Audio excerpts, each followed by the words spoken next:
Muy buenas noches, doctores. Hoy nos toca hablar acerca del tema de prolapso genital.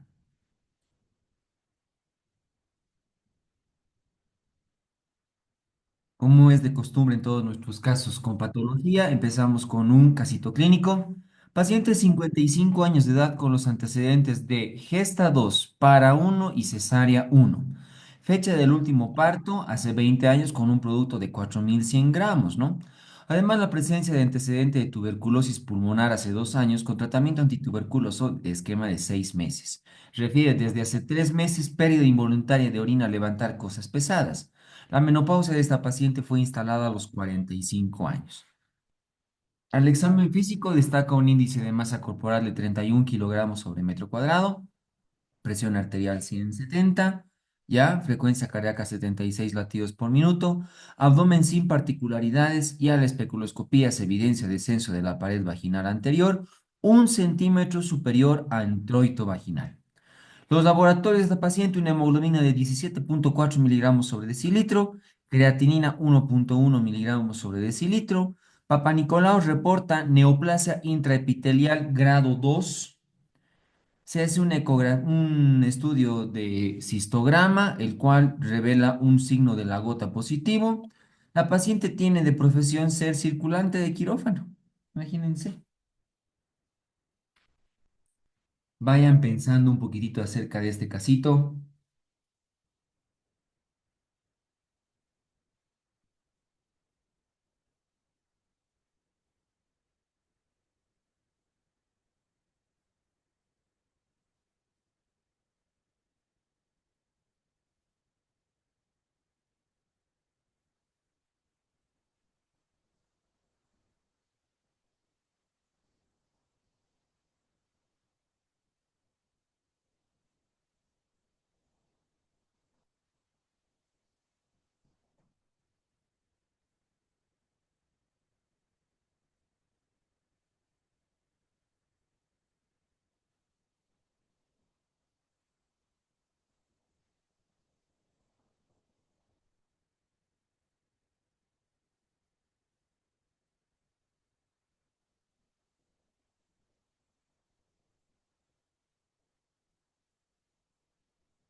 Interesante, doctores. Guardemos, obviamente, repetimos el caso clínico al final. Guardemos, por favor, un momentito, nada más era para que vayan pensando en función al tema que vemos. Dentro de todas las estructuras intraperitoneales, ¿ya? Hay tres órganos que delimitan parte del piso pélvico, ¿ya? Estamos hablando de la vejiga por delante, el útero al medio y el recto por detrás.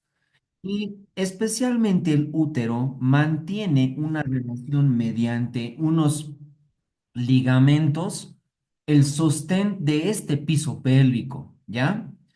Primordialmente tenemos tres ligamentos para abajo. Tenemos el ligamento pubovesico-uterino, ¿ya? Es este de acá.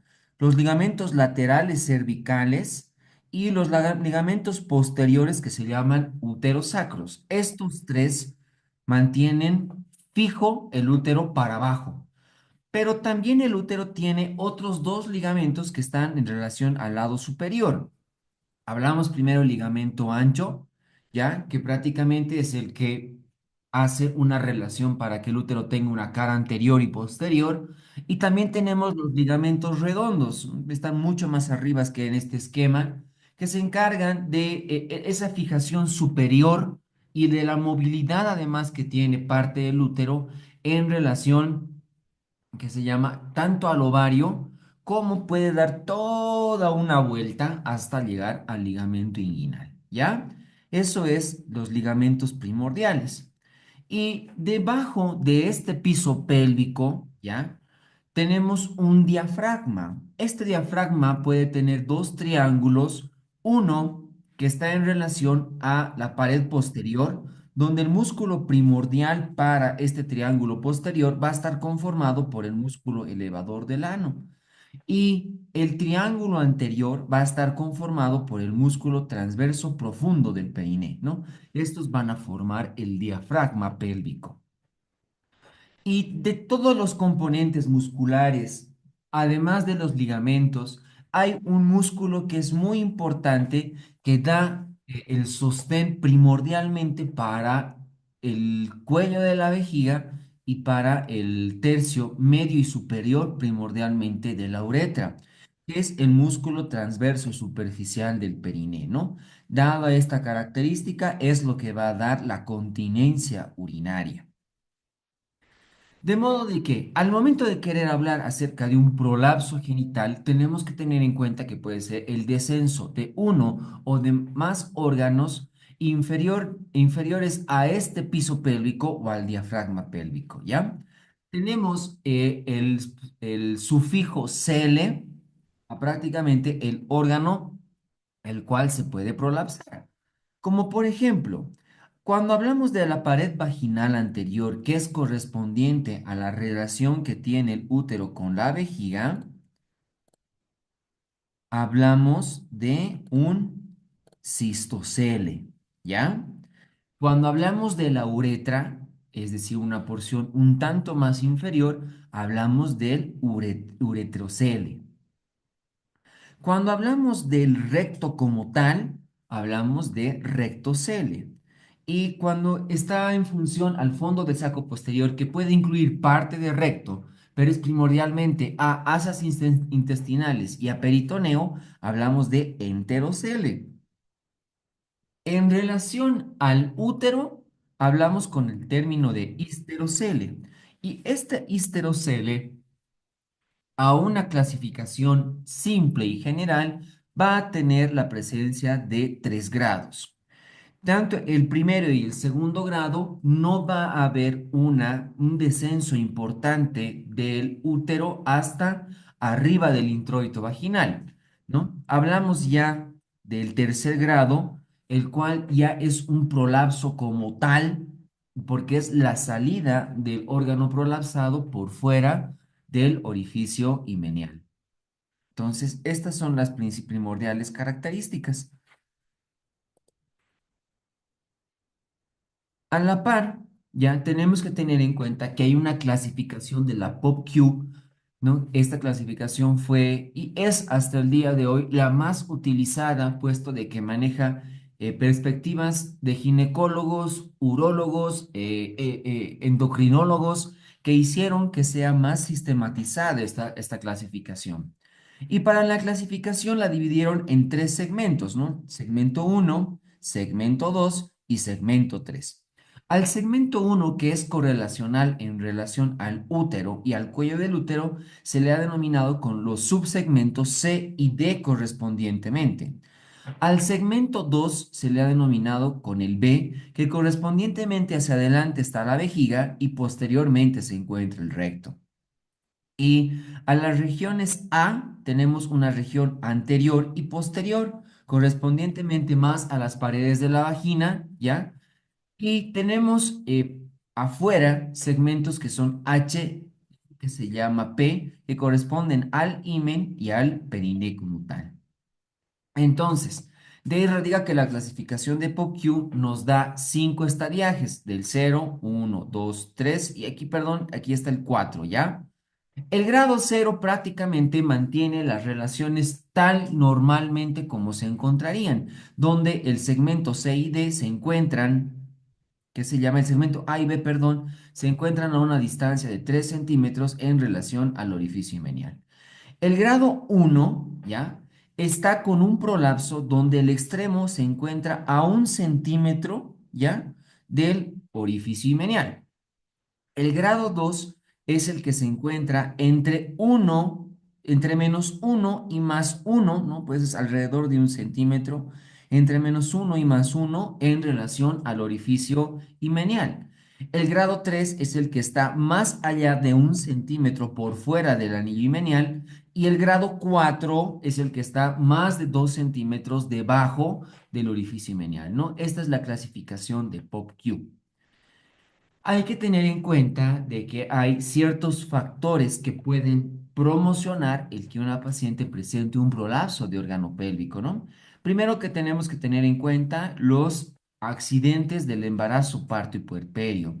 Y no es que todo embarazo es un factor de riesgo, sino que son los estadiajes patológicos del parto o del mismo embarazo, como por ejemplo la macrosomía fetal, en el parto el uso de forceps, que en el parto hayan desgarros importantes, la multiparidad tiene un factor para que las pacientes puedan hacer prolapso.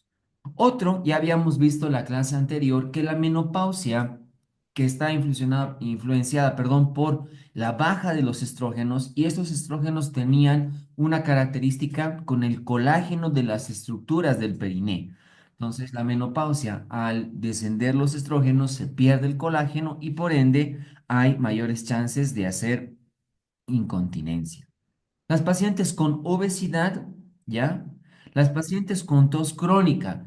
¿Qué pacientes pueden tener tos crónica? Aquellas con enfermedades pulmonares obstructivas crónicas y que sean de larga data, ellas tienen tos crónica. Pacientes con constipación, ¿no? Con estreñimiento crónico también, o las pacientes que dedican a hacer actividades físicas importantes con un sobreesfuerzo.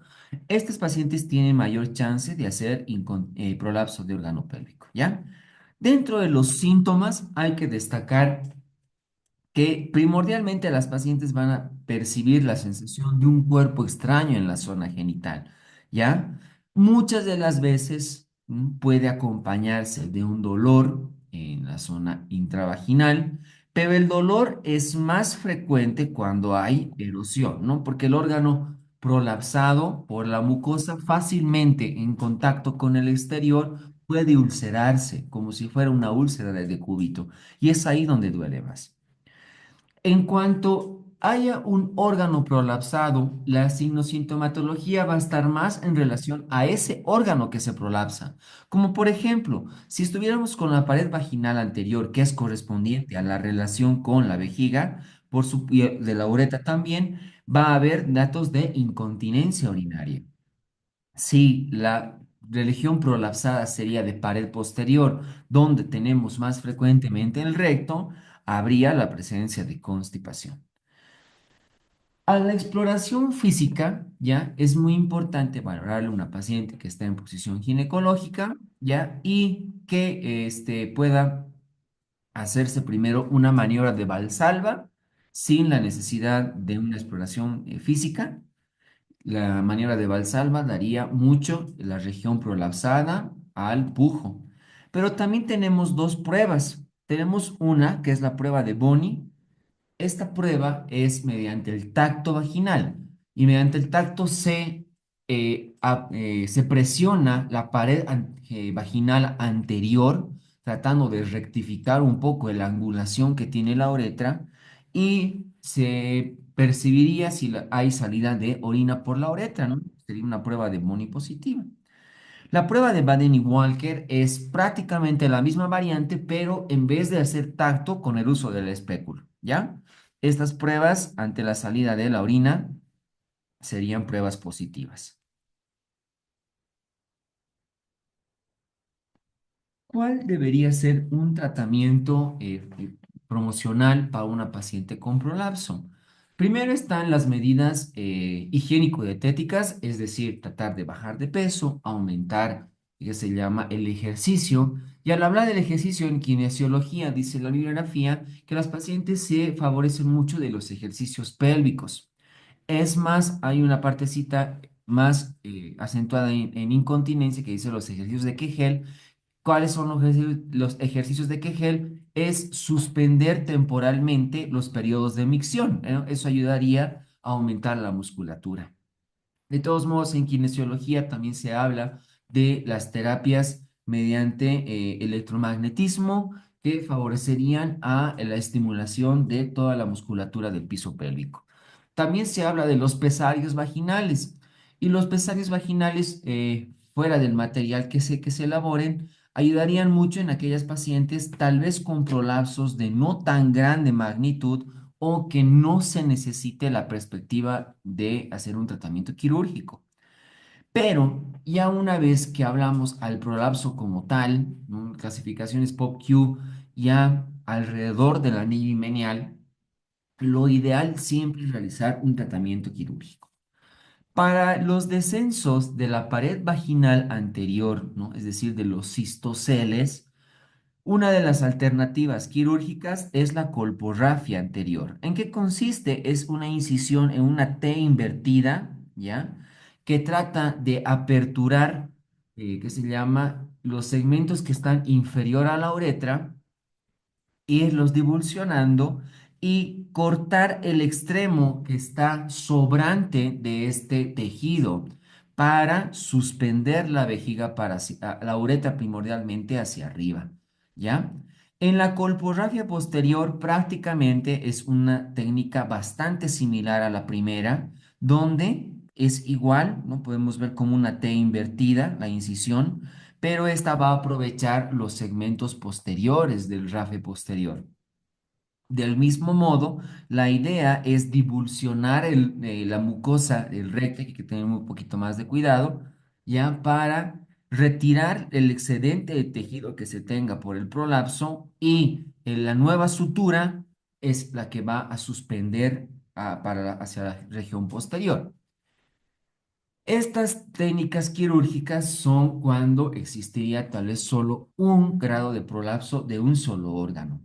La histerectomía vaginal está reservada para para los prolapsos tal vez de dos o más segmentos, como por ejemplo en vagina, que puede haber pared vaginal anterior y que además tengamos un histerocele.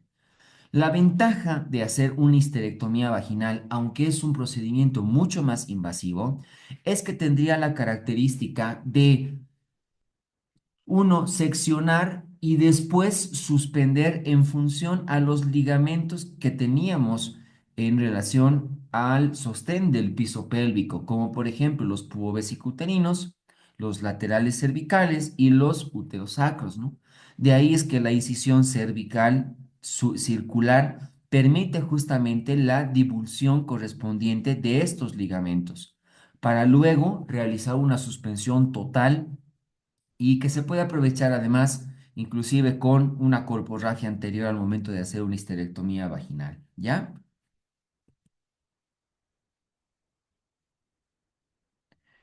Tenemos alternativas quirúrgicas, ¿ya? Por ejemplo, en las pacientes que se hace histerectomía y hay un prolapso de cúpula vaginal, que puede ser frecuente en aquellas pacientes a la larga data, ¿ya? Se puede fijar los ligamentos uterosacros, ¿no? O la cúpula, perdón, a los ligamentos tanto sucrotuberosos como el sacroespinoso. Estos puntos de reparo son muy buenos para hacer las suturas correspondientes.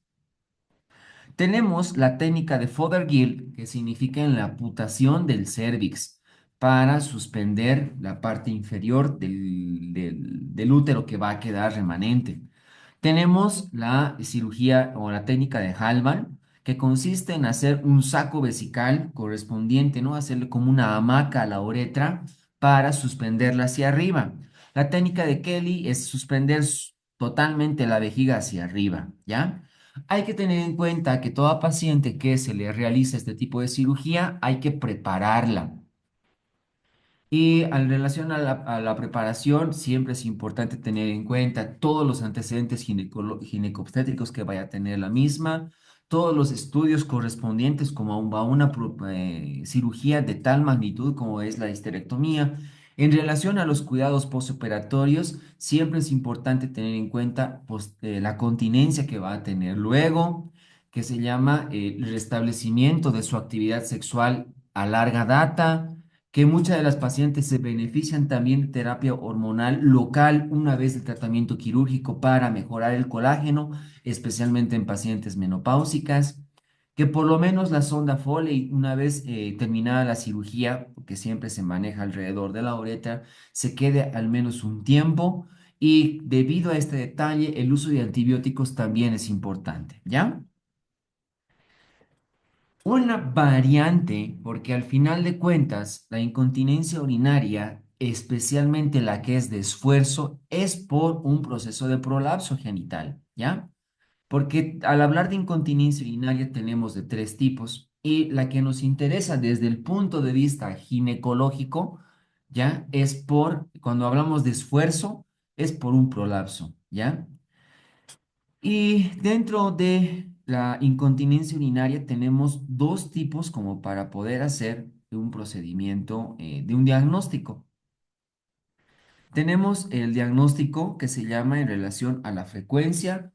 Hay que saber cuántas veces la paciente presenta micción en el día y también si presentara al momento de la noche. En relación al volumen, la bibliografía dice que volúmenes inferiores a 150 cc darían el diagnóstico probable de incontinencia independientemente de la etiología que sea. Y que además las pacientes, especialmente en las que tienen incontinencia urinaria de esfuerzo, van a presentar urgencia miccional. Cuando hablamos de una incontinencia que es de esfuerzo, es aquellas pacientes que ante un estímulo, como por ejemplo toser, estornudar, reír o levantar algo pesado, es que se les escapa la orina, ¿no? Por eso es que es de esfuerzo ante una actividad, ¿no? No es lo mismo que por rebosamiento o por una vejiga hiperactiva que puedan presentar incontinencia. De ahí radican sus diagnósticos diferenciales. En relación a los diagnósticos ya por estudio para incontinencia urinaria de esfuerzo, podemos utilizar el pielocistograma, que consiste en la administración de un contraste por vías urinarias para que demuestre cómo está orientada primero el ángulo de la vejiga y el ángulo de la uretra. También podemos realizar ecografía. La ecografía sería óptima especialmente para los estadiajos de vacío, vacío postmiccional, para ver si hay residuo, ¿ya? Se pueden hacer cistoscopías por vía transuretral y también pueden haber pruebas de urodinamia. Esta última no debería ser bien utilizada, salvo que tengamos antecedentes de otra posibilidad que no sea de esfuerzo, dice la bibliografía, ¿ya? Y dentro de la perspectiva de tratamiento, tenemos que tener en cuenta prácticamente las mismas alternativas como en un prolapso, como ser el uso de ejercicios de kinesiología, Mami. nuevamente ejercicios de Kegel, puede beneficiarse de electromagnetoterapia, tratamiento quirúrgico y además las pacientes se pueden beneficiar muy bien de hormonoterapia con estrógenos locales para fortalecer el colágeno del lugar. Dentro de las técnicas quirúrgicas que la bibliografía no sugiere, más importantemente para el uso en incontinencia urinaria, tenemos la técnica de Marshall-Marchetti, que significa la síntesis de el segmento descendido hacia la sínfisis del pubis. Es una sutura en la cual vamos a llevarla. También tenemos la técnica de Burch, que es una de las más frecuentes, ¿no? Por vía que puede ser tanto vía vaginal como vía abdominal, en la cual la sutura del segmento se va a realizar hacia el ligamento de Cooper. Tenemos también que se llama cirugías que pueden inclusive suspender la vejiga hasta los segmentos del músculo recto anterior, ¿no? Como son las cirugías del Gobel-Steuchel y la cirugía de Ras. Estas dos que se encargan de hacer la suspensión y la sutura hasta el recto anterior. Una técnica que ha ganado mucho, pero mucha énfasis y para mí hoy en día es la más utilizada, es la técnica de cistopexia o también llamada con una cinta suburetral, porque la cinta tiene la característica de ir transobturatriz, por eso se llama también TOT, porque es transobturatriz. Esta técnica tiene muy buenas ventajas en relación a otras técnicas quirúrgicas, porque como podemos ver, muchas de las veces es menos invasiva que esta, ¿no? En esta que consiste la técnica de cistopexia, que con unas agujas se eleva el cuello de la uretra para rectificar la angulación por el probable descenso que pueda tener.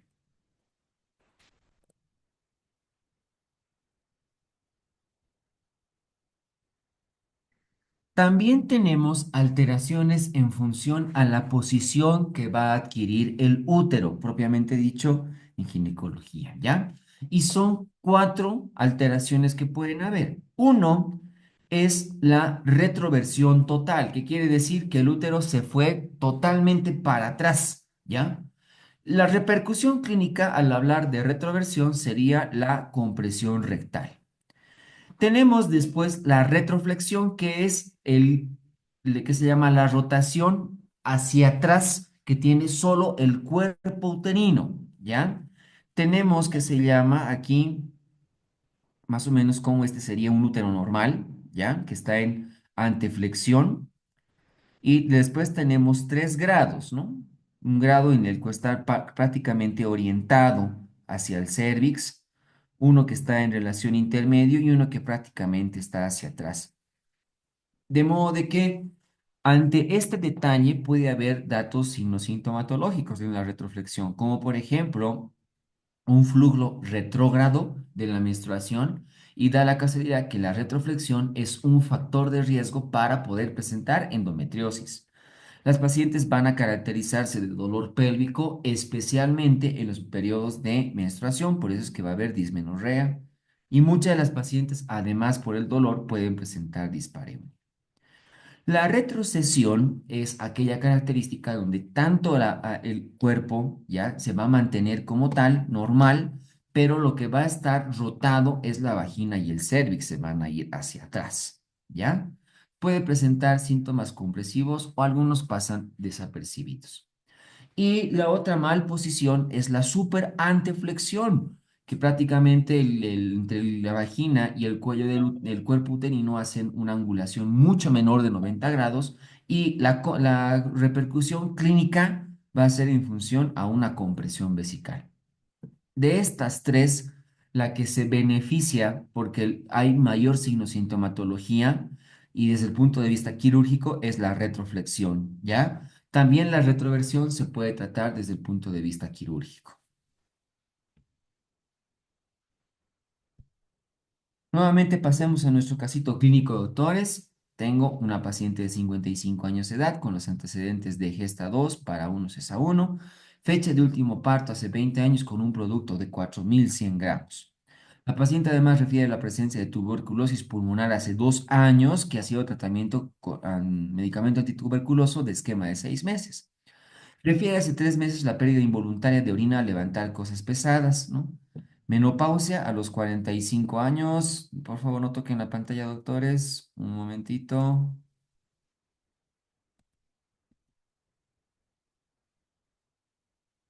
¿Ya? La paciente sí diagnosticada ya de menopausia a los 45 años. El examen físico, 31 kilogramos metro cuadrado de índice de masa corporal, presión arterial 170, frecuencia cardíaca 76 latidos por minuto, abdomen sin particularidades, a la especuloscopía se evidencia descenso de la pared vaginal anterior 1 centímetro superior al introito vaginal. La paciente tiene de laboratorio una hemoglobina 17,4, CREA de 1,1. El Papá Nicolau reporta neoplasia intraepitelial grado 2. En el cistograma hay el signo de la gota positivo. La paciente es circulante de quirófano.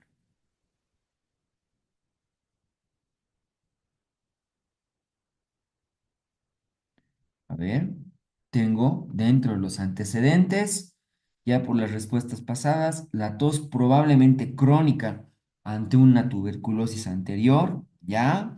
Macrosomía fetal en el embarazo previo, aunque hace buenos años, pero es un detalle importante. Obesidad, otro factor de riesgo en esta paciente. Ya, creo que tenemos bastante establecidos nuestros factores de riesgo, pero me está faltando, ya, súper. Aquí hay otro factor de riesgo, menopausia. Muy bien, menopausia, ese más está. La paciente tiene cuatro factores de riesgo.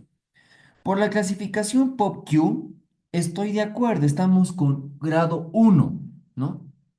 Ahora, ¿qué prueba se ha hecho si estamos hablando haciendo la prueba con espicoloscopía? ¿Cuál es la prueba que habríamos hecho para diagnosticar que es un grado 1 por PopQ?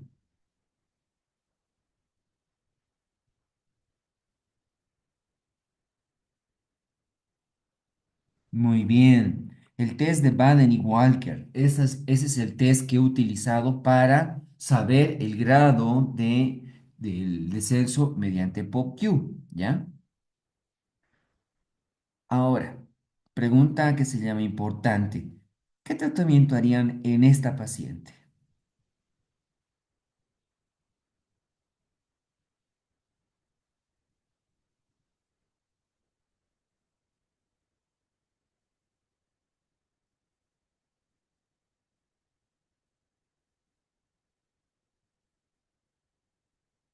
A ver, tengo alternativas de histerectomía. Me dicen posibilidad de colporrafia anterior,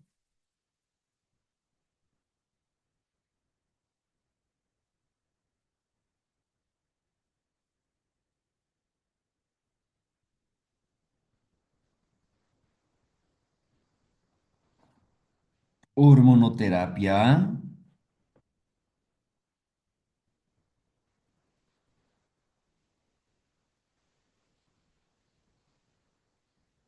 kinesiología pélvica, ya, muy bien. Ejercicios de Kegel.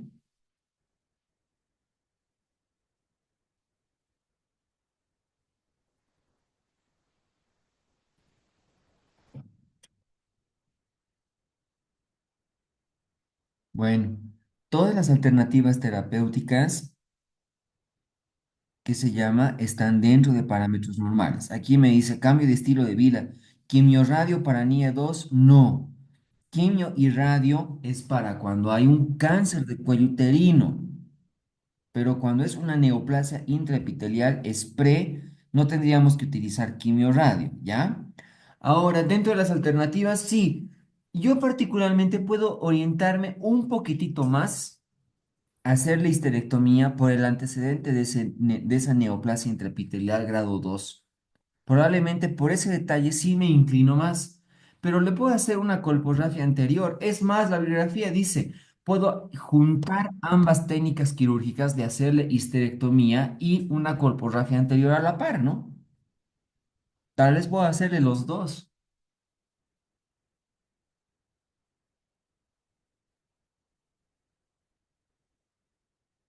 Ya, muy bien, doctores.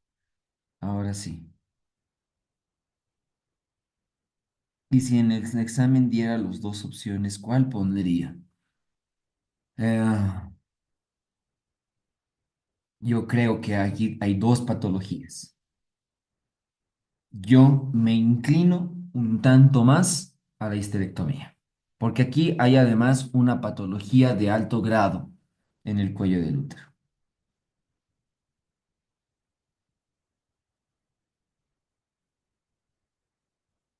Más no creo que en el examen les pongan casos clínicos. No sé, hasta la fecha, en los exámenes de los bancos de preguntas por bibliografía, no he visto que les coloquen como caso clínico, ¿ya? No he logrado verlo. Pero a ver, pues este año, si nos sorprenden, ¿no? Bueno, el año que viene. Ya. Vamos, doctores, con nuestras preguntas. Ustedes ya saben, son dueños del chat. Doctor, en este caso, ¿podríamos considerar afectación de los ligamentos que sostienen el útero por tuberculosis genital? La tuberculosis genital por lo general no afecta tanto los ligamentos, lo que afecta es la trompa, ¿ya? Vamos, empezaremos con nuestras preguntas, doctores.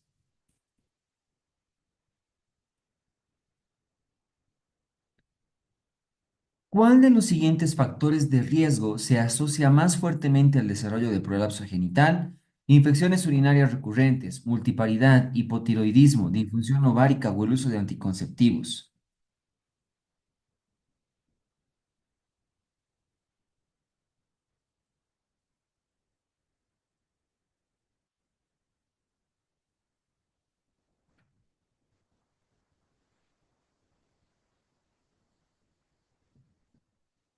Sí, no nos vamos a ir más vueltas. Esta respuesta tiene como para el factor de riesgo la multiparidad. La multiparidad, especialmente en partos vaginales, es un factor de riesgo importante debido al daño mecánico sobre el soporte pélvico. ¿Cuál es el nombre que recibe el descenso de la pared vaginal anterior? Rectocele, enterocele, cistocele, histerocele o uretrocele.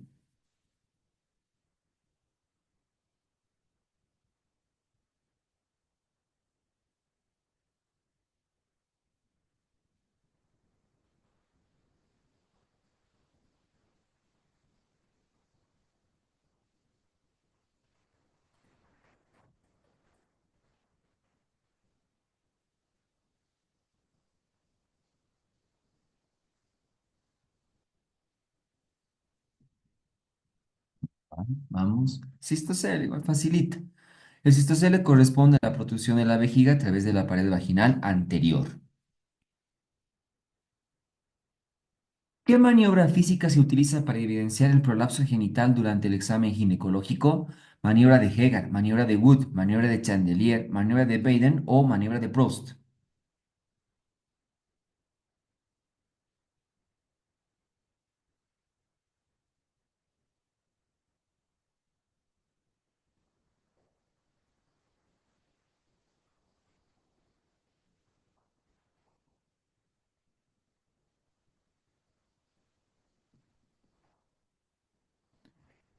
Maniobra de Baden. Al aumentar la presión intraabdominal mediante la maniobra de Baden, que consiste con el uso del espéculo, puede evidenciarse mejor el prolapso.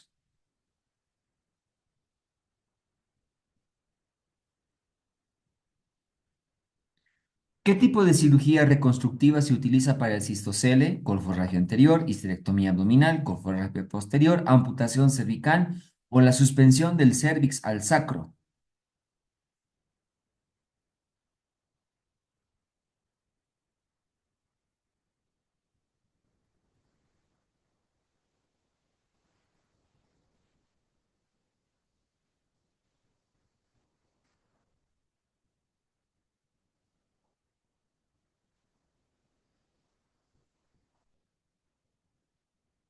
Colporrafia anterior. La colporrafia anterior refuerza la pared vaginal anterior y corrige el descenso de la vejiga. ¿Cuál es la complicación más frecuente del prolapso genital avanzado no tratado? Endometritis, infección renal, presencia de hemorroides, embarazo cervical o ulceración del tejido expuesto.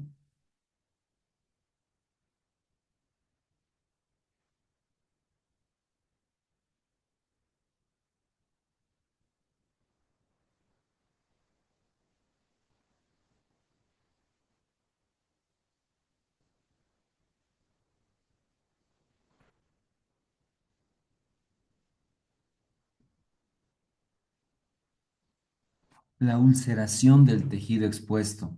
El roce constante del tejido prolapsado puede provocar ulceración e inclusive sangrado, ¿no?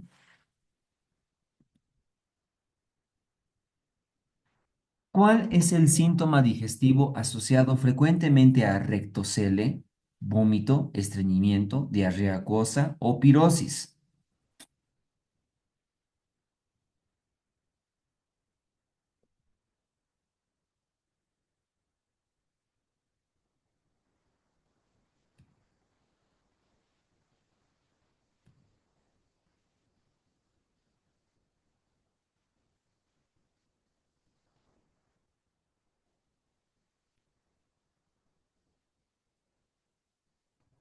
Para posterior, sí, estreñimiento. El rectocele puede dificultar la evacuación fecal, generando sensación de evacuación incompleta y estreñimiento.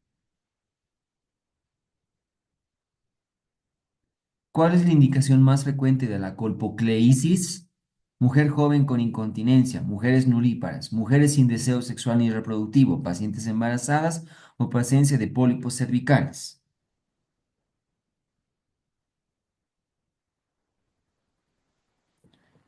No es una técnica quirúrgica muy utilizada, ¿ya? La colpocleisis, ¿qué significa? Cerrar la vagina.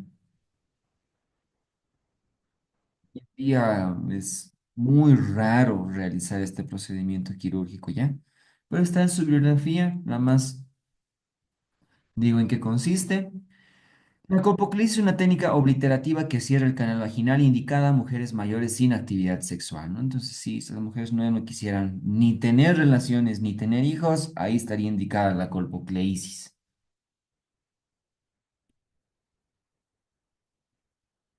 ¿Cuál es el sitio anatómico de inserción más común para las mallas sintéticas en la corrección de prolapso? Ligamento redondo, fascias transversales, ligamento sacroespinoso, músculo psoas o el ligamento inguinal.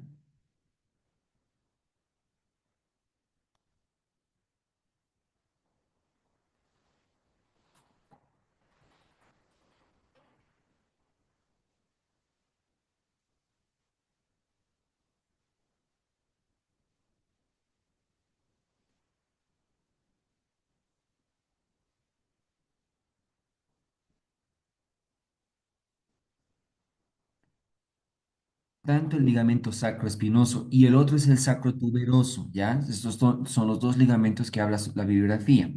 Este ligamento provee un anclaje sólido para la suspensión vaginal con mallas sintéticas.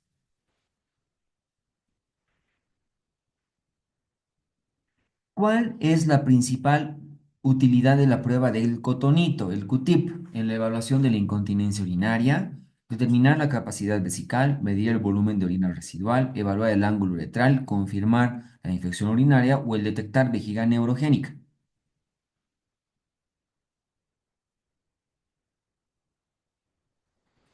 Igual es una prueba casi tanto en desuso, no se la hace mucho, para eso es mejor hacer la prueba de Boni, porque igual habla acerca del, y casi digo la respuesta de un ratito, ¿ya?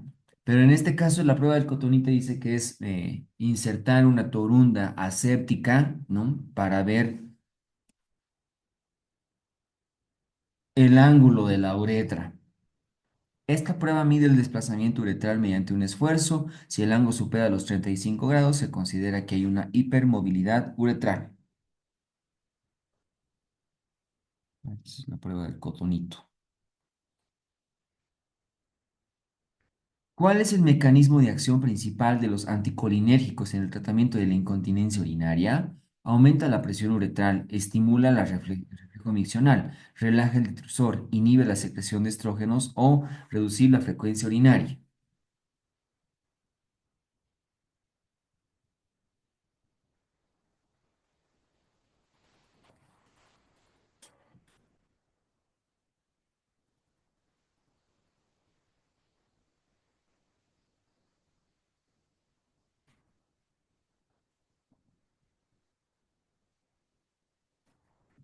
Relajan el detrusor. Los anticolinérgicos inhiben la actividad involuntaria del músculo detrusor, controlando la incontinencia por urgencia.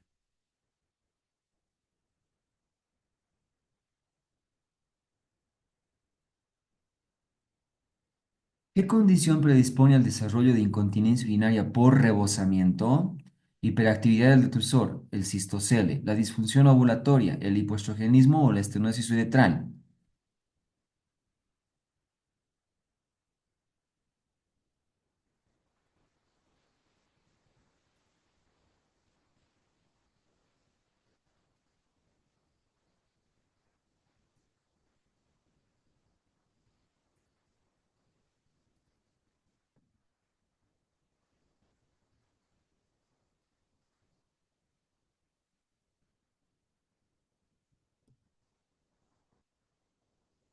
Estenosis uretral. La obstrucción del flujo urinario, como ocurre en la estenosis uretral, puede provocar retención crónica con pérdidas pasivas.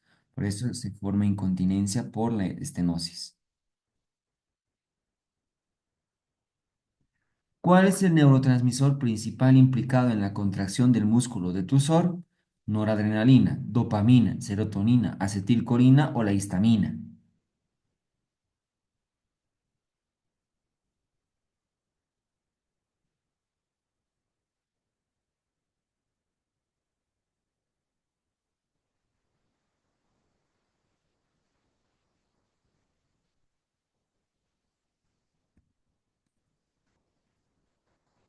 Acetilcolina.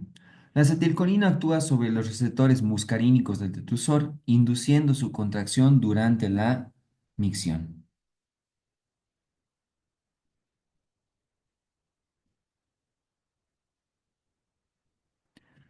¿Cuál es el principal efecto de los agonistas beta 3 adrenérgicos en el tratamiento de la incontinencia urinaria? Contracción del detusor, aumento del tono uretral, relajación del músculo detusor, estimulación del reflejo miccional o bloqueo de la reabsorción tubular.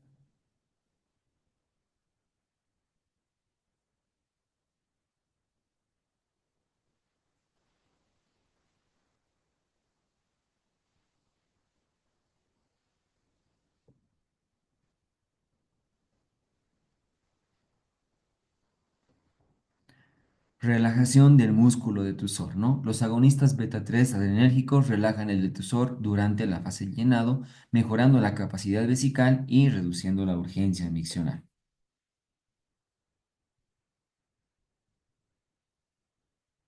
La técnica quirúrgica que suspende los fondos de saco vaginal hacia el ligamento de Cooper se denomina técnica de Hallman, técnica de Kelly, técnica de Marshall Marchetti, técnica de Burch o colporrafia anterior.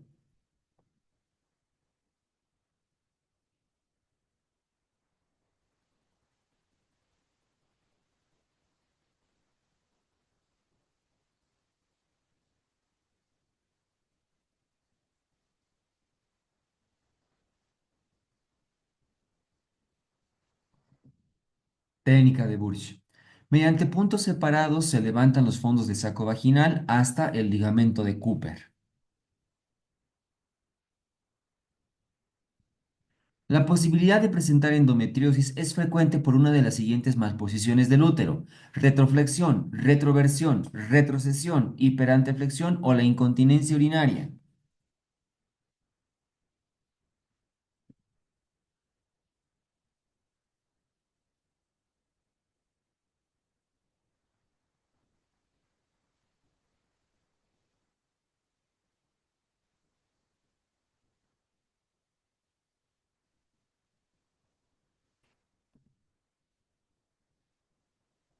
Sí, es retroflexión.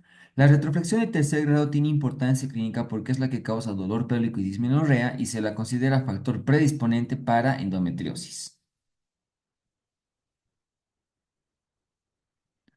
Uno de los siguientes ligamentos no corresponde a los ligamentos de sostén uterino: ligamento pubovesico-uterino, ligamento uterosacro, ligamentos laterales cervicales, ligamento de Cooper o el ligamento ancho.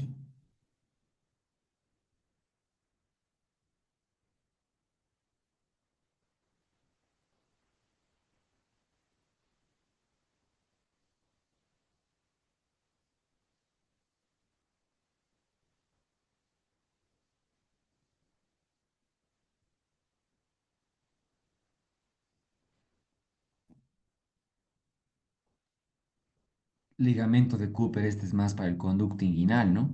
Los ligamentos de sostén del cuello uterino y del útero son los ligamentos laterocervicales, uterosacros, pubovesico-uterino por parte de la fascia pélvica, y para la posición central están los ligamentos redondos y anchos. Si la parte más distal de un prolapso se encuentra a más de 1 centímetro por debajo del anillo himenial, corresponde a grado 0, 1, 2, 3 o 4.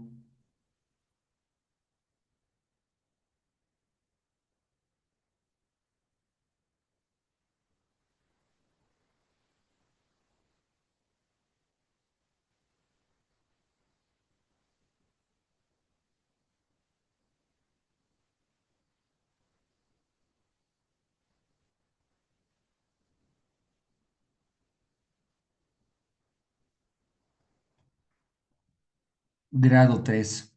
La parte más distal del prolapso está a más de 1 centímetro por debajo del anillo himenial, ¿no? Esto es para la clasificación del POP-Q.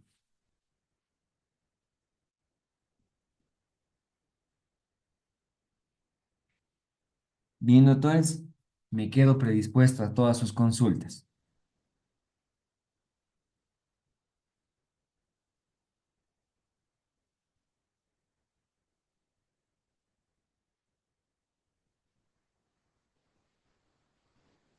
Bueno, mientras me hacen la consulta, doctores, que yo haya planificado con el cronograma, tenemos una clase el sábado que es bien inespecífica la clase, ¿sí? Creo que durante las semanas ya hemos ido viendo los hallazgos que pueden haber mediante técnicas de diagnóstico, ¿ya? Pero que se llama, hay una partecita en la bibliografía que les han colocado donde dice que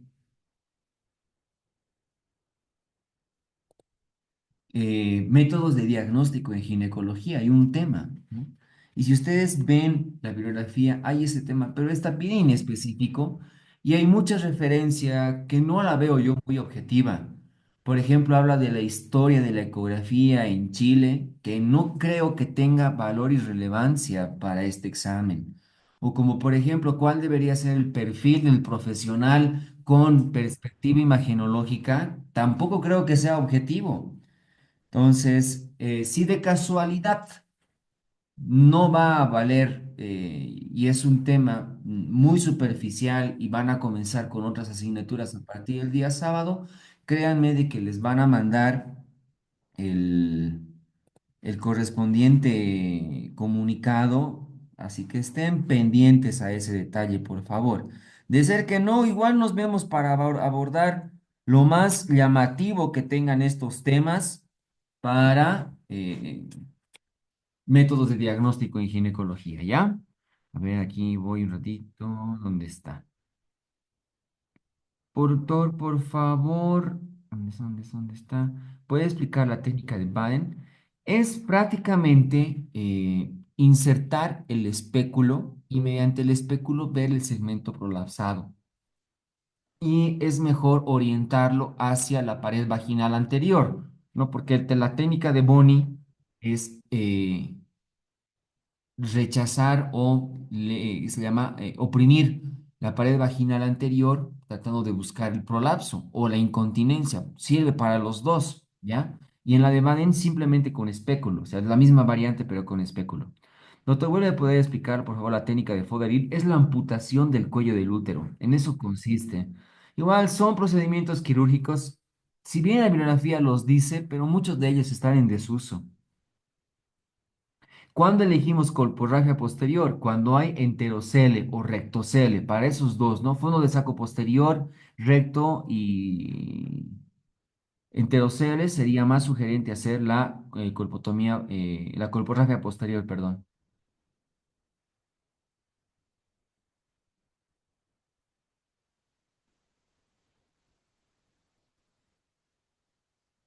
Ya, ¿qué se llama? Buenas noches, doctor. ¿Cuál sería la conducta adecuada ante un prolapso uterino en un trabajo de parto? La paciente llegó con nueva dilatación y un POP-Q3 aproximadamente. La inversión uterina posparto es secundario en la mayor parte de las veces a atonía uterina.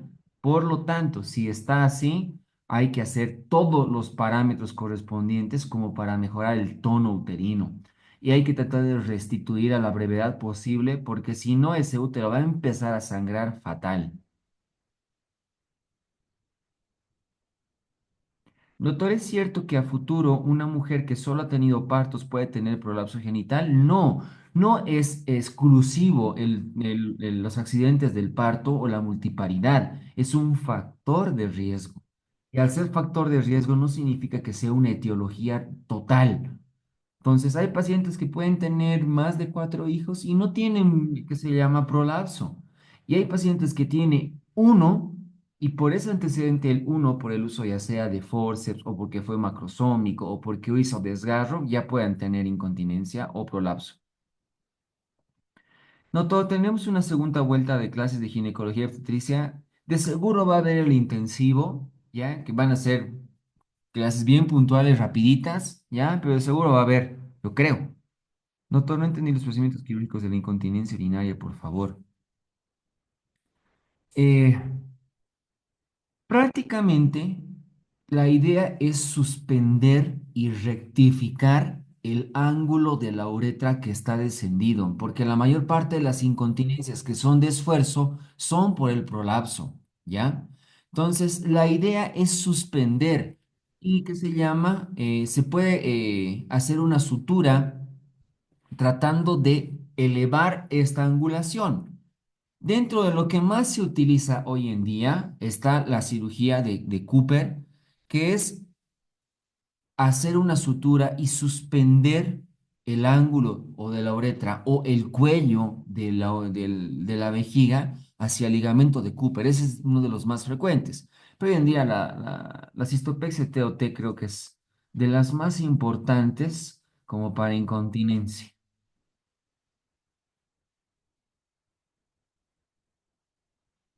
Doctor, buenas noches. ¿Es necesaria la aplicación de estrógenos en pacientes mayores para pacientes con uretrocele con grado 3 a 4? La terapia hormonal local favorece mucho el fortalecimiento de no solo las estructuras adyacentes a a la vagina, perdón, sino también para la lubricación, ¿ya? Por lo tanto, sí considero que sería una buena medida utilizar pre y post tratamiento quirúrgico.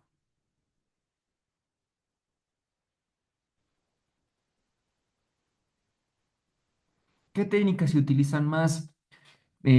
Ahorita la cistopexia creo que es lo que es más utilizado, ¿ya? Y de segunda estaría la Burch y después están las otras. Pero por lo general, para las cirugías de incontinencia, teniendo en cuenta al cuello del útero y a la uretra, muchas de las veces quien realiza más el procedimiento es más urología que ginecología, o por lo menos en nuestro medio. Tratamiento debe ser siempre quirúrgico para el prolapso genital. Aquí por lo menos, doctores, en nuestro medio casi no vamos a encontrar pesarios. Es raro, rarísimo encontrar en algún lugar pesario. Las importadoras médicas es la que hacen. ¿No? Entonces, primero, siempre empezar con tratamiento fisioterápico y que se llama ejercicio, bajar de peso. No funciona y lo más probable es que sí, la segunda medida sería el tratamiento quirúrgico. Doctor, en su experiencia, ¿qué tan efectivos son los ejercicios de Kegel? Son muy buenos, son muy buenos. Hay que saber hacerlos, pero es muy bueno. Es más, urología siempre que termina una cirugía por cistopexia, hace fisioterapia urinaria. Y bueno, los ejercicios de Kegel, si bien mejoran el grado de incontinencia, pero hasta inclusive mejora la perspectiva sexual de la paciente. La técnica de Kegel, ¿qué músculos refuerza? Especialmente todos los músculos periuretrales. Y cuando hablamos de periuretral, estamos hablando del transverso superficial del periné. Pero la adecuada relación también haría el transverso profundo e inclusive hasta el elevador del ano. Doctor, el tema de cervicitis y vaginitis, ¿en qué página se encuentra? En patología benigna del tracto genital, pero es muy poquito y está repitiendo prácticamente lo mismo que habla en infecciones ginecológicas, salvo ciertas cositas, ¿no? Como por ejemplo los quistes, eh, no hay algo mayor, creo. Doctor, disculpe el intensivo, pasaremos con usted. Yo creo que sí, si es que no hay cambios de último momento, ¿no? Doctor, aparte de la cirugía, siempre se hace quejel. Es que el quejel es parte de fisioterapia. Entonces, creo de que por más que sea tratamiento quirúrgico, luego hay que reforzar la musculatura y por ende se vendrían beneficiadas las pacientes. Doctor, ¿los quistes de ovario pueden causar amenorrea secundaria y cuál sería el tratamiento? Los quistes generales no. Ahí claramente en la bibliografía dice, y creo que también está de acuerdo a lo actual, el síndrome de ovario poliquístico, que es totalmente diferente. O tendría que haber un tumor ovárico masculinizante. Y ya habíamos visto también en tema de amenorrea que todo gameto masculino que esté dentro una mujer, ¿no? Con fenotipo y cariotipo femenino es para sacar gonadectomía porque es muy cancerígeno.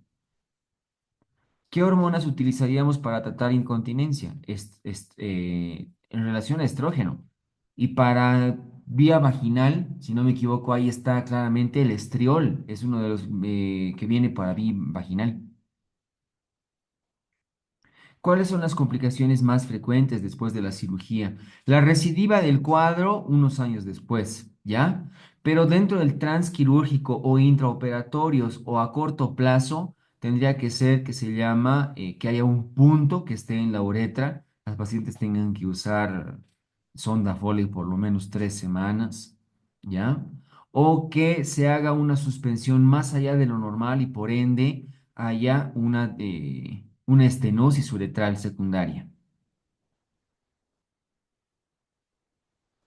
Doctor, posterior a los ejercicios de Kegel de realización constante y continua, ¿qué tan probable es la reparación de la incontinencia urinaria por esfuerzo? Por vía quirúrgica, pues iría muy bien.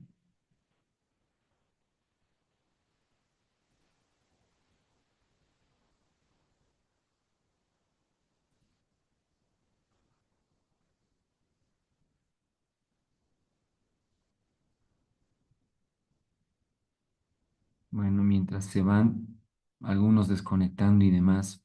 Vuelvo a pedirles, doctores, estén atentos. Si hay tema el sábado, le digo, es tema. y de repetir algunas cosas o con particularidades de ciertas cositas en relación a los métodos de diagnóstico, ¿no? Porque no hay más para verle. Pero si es que ya no van a haber clases, doctores, igual se les va a comunicar por el medio y no me queda más decirles que estudien bastante, doctores, ¿ya? Hay cosas que véanle desde el punto de vista objetivo. ¿Qué es lo importante? Su bibliografía y su estudio. Lo demás no interesa, ¿ya? Y yo confío en que todos ustedes puedan siempre llegar para adelante, repasen lo más que puedan, ¿ya? Pues yo creo que sí, como les digo, vamos a tratar de repasar gineco y obstetricia en un intensivo, esperemos que sí sea de esta manera.